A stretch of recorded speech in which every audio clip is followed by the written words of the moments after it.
Shalom, perkenalkan nama saya Gerard Tonglo. Saya akan berefleksi tentang bergereja di tengah COVID-19. Virus COVID-19 adalah jenis virus yang muncul pertama kali di Wuhan, Cina pada akhir tahun 2019.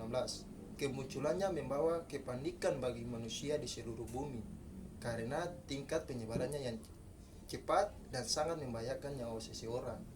Virus COVID-19 menyerang manusia tanpa memandang usia. Anak-anak sampai orang tua pun bisa tertular virus ini. Dampak virus COVID-19 bukan saja pada masalah kesehatan, tetapi berdampak juga pada masalah sosial, ekonomi, dan budaya. Virus COVID-19 memaksa manusia untuk hidup dalam keadaan yang baru, seperti memakai masker, menjaga jarak, mencuci tangan, dan sebagainya. Virus corona mengakibatkan seluruh aktivitas masyarakat menjadi lumpuh. Sekolah-sekolah, kantor-kantor, rumah-rumah ibadah, semuanya dialihkan ke aktivitas secara online. Semua orang diiringi untuk beraktivitas di rumah, menggunakan media sosial secara online. Begitu juga dengan proses peribadahan. Sejak munculnya virus corona, seluruh umat Kristen diarahkan untuk beribadah di rumah masing-masing. Semuanya menggunakan media sosial online untuk beribadah. Gereja menggunakan penggeras-penggeras suara untuk beribadah. Para pelayan menyampaikan khotbah secara langsung lewat YouTube, Facebook, Instagram, dan media lainnya agar semua warga jemaat dapat mendengar memberitakan firman.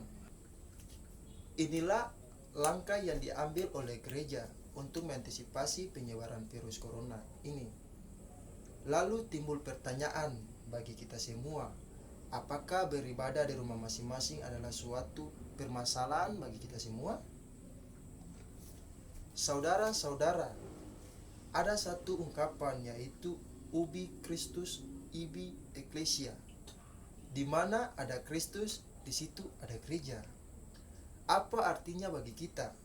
Kalau kita membacakan kitab Injil dan memperhatikan dengan cermat, maka kita akan melihat bahwa Tuhan Yesus akan selalu berada pada diri mereka yang disebut berdosa, di antara mereka yang miskin dan lemah, mereka yang tertindas. Kehadiran Yesus di antara mereka adalah untuk membebaskan dan memberdayakan mereka.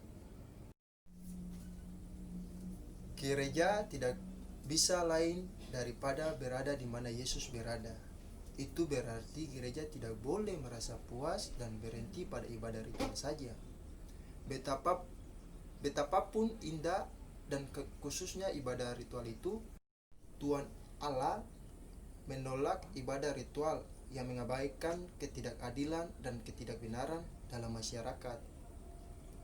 Ibadah ritual harus dilakukan oleh ibadah sosial, yaitu memberikan kepada mereka yang lapar, memberi minum kepada mereka yang haus, memberi tumpangan kepada orang asing, memberi pakaian kepada orang yang telanjang, mereka yang sakit atau yang di dalam penjara, mengunjungi yatim piatu dan janda-janda dalam kesusahan mereka, menegakkan keadilan dan kebenaran, dan ibadah ekologis yaitu turut memelihara dan melestarikan alam, serta menjaga supaya diri sendiri tidak dicemarkan oleh dunia.